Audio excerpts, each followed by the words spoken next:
In this video, we're going to convert my already upgraded Traxxas TRX4M Defender into an LCG rig. Now, my mate Wayne from Crawlstock RC suggested this. He said he was going to be building his TRX4M Defender into an LCG rig, so I thought, well, why not join him?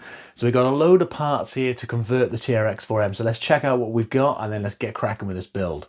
So one of the main parts of the build is we've got this aluminium universal LCG kit from Injora. We'll get that all out in a minute and take a look at that, but hopefully that should give us that lower center of gravity to start with. We've also got some bits for extra weight. We've got an Injora brass skid plate. I've actually already got brass wheels on this rig, but I thought, I'd try out some of their rainbow brass wheels, so we might get those on there as well. I've got a few different tyre choices I'm considering, one of which is these XHX pins. I think these are the 60 mils. And then the other thing we've got, which will hopefully give us a lower centre of gravity and just change the look of the rig, is this Injora. I think it's the IR60 body. It's basically their Toyota pickup body. It does look really, really cool. I think what I'll probably do as well is do some weathering on it just so it doesn't look completely stock. But yeah, that's going to be our body change. Now, in terms of the upgrades we've already got on my TRX4M Defender, I did do a $100 budget build on this thing before. So if I pop the body off, we've actually already got brass wheels with Swamp Claw tyres. It's actually got Injora brass diff covers and Injora C-cups. We've got Injora brass high clearance suspension links. We've also got Injora steel drive shafts. And then the other thing I did do, which wasn't part of the $100 build, was I've got this Injora Purple Viper motor on it. So we've got a brushless system in it. So we've got a nice bit of slow speed control. And the last thing we've got is these Injora oil-filled aluminium shocks. So depending on what this turns out like with the LCG chassis and obviously what the body is like for wheeled body clearance, I may possibly stick some big tyres on it instead. And if I do that, I might swap to portal axles instead, because I've got these RC all-wheel drive portal axles, which I've currently got on my mega mud truck, my TRX4M High Trail. Now, Injora offer a few different LCG kits. They've got like carbon fibre ones and stuff like that. This one you can actually use with the stock body and everything as well if you wanted to, and actually use it with the long wheelbase like the High Trail as well if you wanted to. But one of the things I like about this is you've got all the different kind of shock mounting points. So hopefully we can play around with some different shock tuning setups and stuff like that. So I'm going to strip down the TRX4M, we can get the chassis assembled, get everything on there, and then we can see what we're looking like chassis-wise. So we've got the chassis assembled, dead easy to put together. I've also put on the brass skid plate on there as well. It's also got a carbon rear plate there as well to actually mount the ESC and so on. So yeah, so now we've got that assembled, I'm going to strip down the TRX4M and let's get all the axles and the links swapped over. I finished putting the chassis together, got all the axles on there, got all the links on there, got the skid plate on there. I haven't adjusted the suspension or anything yet. I've just, basically just mocked it up. I did have to raise the rear tray up to the higher point, where at the lower point the axle housing was actually hitting on the tray, so I moved it up one. Now, I've also assembled the body. I haven't done any painting or anything yet. And the reason being is, although the body looks pretty cool off the actual rig itself, when you put it on the rig itself, I just think it looks stupid, to be quite honest. I mean, even if we lower it, the fact that you can still see the battery strap and everything, obviously I think it's the LCG chassis that's doing that, not the body, but I just don't like that look. I just think it looks stupid.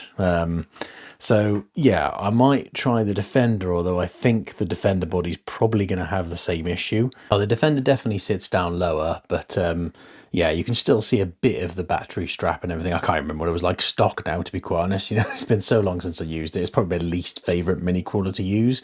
The problem I've got though with the Defender body is the rear of the body won't stay on properly. So yeah, going well this build. I think we'll just chuck the Injora body on there. We'll just try it on the rocks and then we'll see if we've gained any performance at least. But yeah, I'm not fussed on the look, to be quite honest.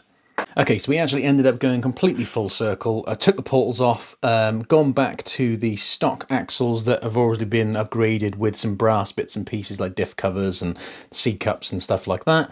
I wanted to try and get it sitting as low as possible. With the portal axles, it was like a 4x4, it was just too high. Whereas at least with this now, it's sitting a bit lower, looks a bit nicer. Hopefully that'll, help with that LCG, because obviously it is meant to be, low center of gravity.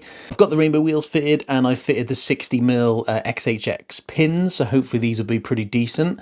I also just chucked a quick bit of weathering on there as well, just to give it a bit of character, because I didn't like how shiny and everything it was. So, just got a bit of rust on there, a bit of dirt, just to hopefully make it look a little bit better than what it was out of the box, because I wasn't fussed on just, the boring kind of grey, to be quite honest. You can see at the back we've got all the electrics there for that purple Viper system, the Injora kit. That's probably one of the main things I don't like about this body, to be honest, is the fact that the rear is completely exposed. And it'd be cool if you just had a little bit of a bed in there or something, I reckon, just to hide all the electronics. I'm not a fan of seeing them. You know, I like seeing, like, you know, outrunner motors when they're like turning and stuff like that. That looks really cool. But just seeing some wires and electronics just looks a bit naff, in my opinion. But anyway, it is done. So we're going to get it outside in the rocks. Now, it is raining at the moment, typical Welsh weather, so I'm not sure how well this test's going to actually go. But yeah, let's just get it outside and see how it performs. Hopefully better than stock, you know, because at least now we've got a lower body, it's sitting lower, and yeah, it'd be interesting to see what our kind of angles are that we can pull off with, like approach angles and breakover angles and stuff like that. So let's get that on some very wet rocks and see what this thing performs like. Okay, we've got it outside. As you can see, the rock course is completely soaking wet. Wrong time of year, really, for a build like this. But, you know, let's just give it a little run, see what it's like. And, yeah, hopefully it'll be decent and we'll have some grip. Okay, let's try the little hill climb first. See if these tyres have got any grip in the soaking wet. If they have, that'd be really cool. Oh, nice, nice, okay. Try and go nice and slow with this Purple Viper brushless system. I don't think I mentioned it a minute ago, but I swapped back to the stock shocks as well, because the Injora ones just kept binding all the time. They were okay just going up and down, but when they went like articulating at an angle, they just were getting stuck and jamming up and stuff, and it was a bit annoying. Oh, we've still got some grip, to be fair. Some of these rocks are really slippy though, so this thing's going to struggle in the wet. Oh, we made it down without tipping over. Nice. Let's go for the gatekeeper. See if there's any grip to get up the gatekeeper. Oh, look at that. Fair dues. These XHX pins are actually really good. Look, that is wet and it's just gone up there like nobody's business. And yeah, you know, it's, I suppose we're not lifting any wheels or anything, so that's got a low centre of gravity, I guess. Let's try some more difficult obstacles and see if it can get up there. Now, just for a laugh, let's try the up and over. I'd be amazed if it gets up here because it's like a slate rock. It's really slippy. Let's do a little hop first of all. Oh, nice. How is this driving so good in the wet? This is insane. Nice bit of articulation there. Having any ground clearance issues or anything like that? Fair dues, these tyres are brilliant in the wet. This is ridiculous. Like, I thought it was going to come out here and be like, oh, well, that was just useless, but it's just doing all the usual lines. Okay, this is weird. Okay, let's try the next kind of second hardest route. Apologies if there's wind noise. We're pretty much in the middle of a storm at the moment, so we actually had a power cut last night for the first time in years. I'm sure you're really interested to know that, but I'm going to tell you anyway. This thing is absolutely bossing it. This is ridiculous. Okay, hang on, let's move around a bit. Let's see if it can carry on the stairway.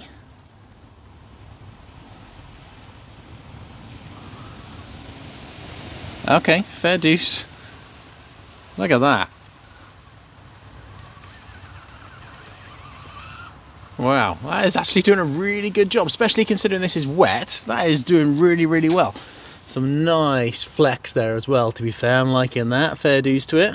Okay, let's try the merry-go-round. Again, it's all very wet, and I'd be amazed if it gets up here. But it's doing a good job so far, isn't it? Oh, look at that squish. That was lovely. Okay, let's just turn around a bit. Right, now this is the type of thing where, you know, we want to see, is it going to, like, lift a wheel and then, like, tip over and stuff like that, you know. Oh, nice bit of squish down the front. See if we can just glide on up here. Very nice. Run the wall. And obviously we haven't got a massive amount of ground clearance with the stock axles, but that's actually doing a really good job. Oh, we're getting hung up there on that rear axle. Let's just go back a little bit, see if we can go a slightly different approach. Oh, plenty of punch on this motor. Okay. Folding over a bit there that the stock foams on those tyres. And we're back to pretty much where we were a moment ago, which we managed to do. We're getting... That's the only thing about, like, you know, the stock axles is they get hung up quite easily because, you know, it's quite low. Okay, let's see if this thing can run the line that like the Hobby Plus CR18P normally runs. Now again, if this can do it in the wet, then fair dues to it. Oh, look at that. Kind of get up and over. Oh, getting stuck on the axle a little bit there. Ground clearance. Oh, it's first kind of going to fall. Ah, a bit more weathering to add to it. Let's try that again, because I actually did a really good job. Oh, look at that. Lifting the front axle there. Yeah, this is the problem with not having the portal axles then. As soon as we get up there, we're just getting stuck because obviously we don't have a massive amount of ground clearance. Let's see if we can just... I mean, it's not the same line, but obviously, you know, I kind of wanted it to be like a belly dragger, but then obviously, you know, you are going to get hung up a little bit. Fair dues though, it's doing really well, and I like the stock shocks. I like that articulation you get and everything. I think that's pretty cool. Let's just run it through here and just see what our kind of suspension movement's like. Nice. Oh, there's that wind again. See, that's the thing. Let's see how the axle's so low to the ground. Look, that's the type of thing then where you're going to get hung up. Oh, look, getting hung up on the rear as well.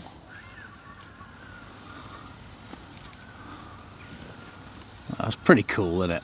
Let's just see if we can... I want to see if I can go up this way. Let's see if we can crawl up here, shall we? Again, we're going to struggle with ground clearance, I think, but...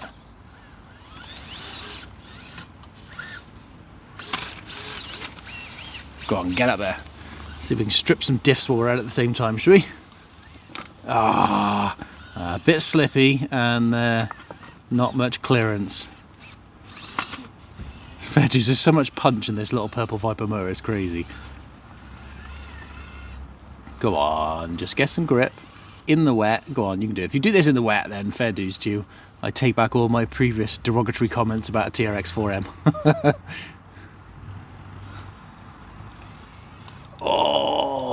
Oh, it's that one pebble, look, it's just too slippy, isn't it? It's having a good try though, isn't it? Hang on, let's try and hop it. Oh, hang on, let's try that again. Oh dear, this is not how to drive your LCG rig, but you know, put a smile on my face at least. Let's just see what it's like coming downhill. You can see we've got some scrapes on the diff housing there from sending it. Nice slow speed control. See if it runs away with itself or tips over. Oh, that's really good. That is lovely, isn't it? It's just that ground clearance is the issue, isn't it? But I mean, like I said, I did want it to be like a bit of a belly dragger.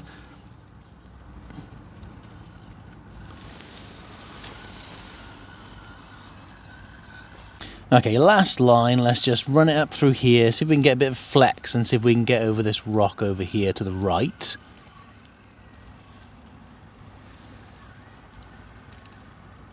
Oh, look at that!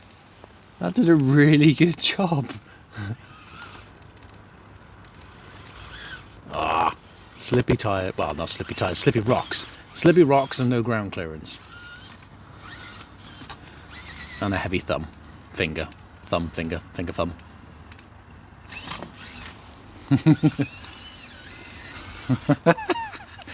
Oh, this thing is just so much fun, fair dues. Okay, well, I'm much preferring this to the stock TRX4M, you know, or the the Defender body and everything like that. Well, fair dues to it, that actually did way better than I thought it was going to do, especially considering these rocks are absolutely soaking wet.